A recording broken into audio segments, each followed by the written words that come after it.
Welcome to Getting Started Recording with Reaper. In this video, we'll focus on starting a project for the first time. You will learn how to add a track, how to select the input source and arm it for recording, and some basic tips for recording your first tracks.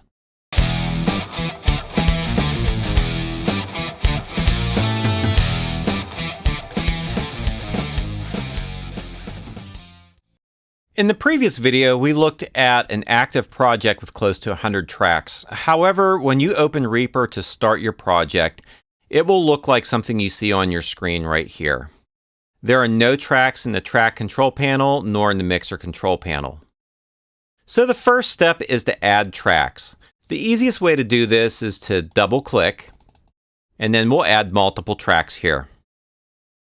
Let's go ahead and give these some names. We'll call the first one guitar. We'll call the next one bass. And we'll call the last one keys.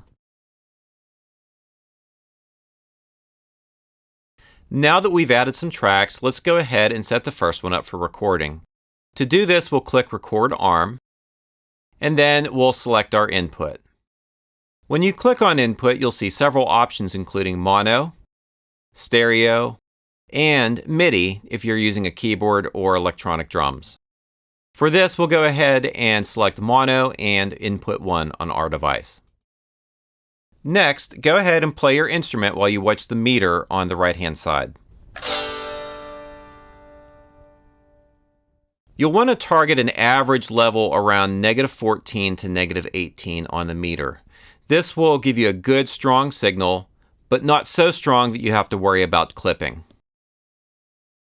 Next, let's go ahead and click record and play some music.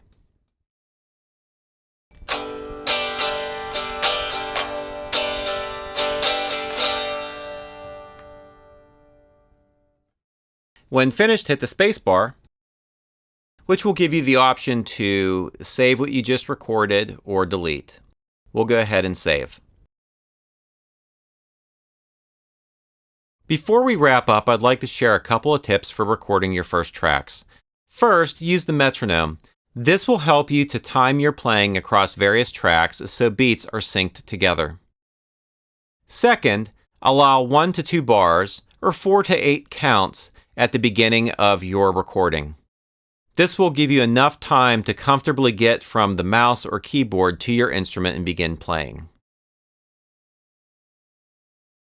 You should now be comfortable starting a new project in Reaper, including adding new tracks and configuring tracks for recording. If you enjoyed this video, please click the like button, and if you'd like to know when more content like this is released, subscribe and ring the bell.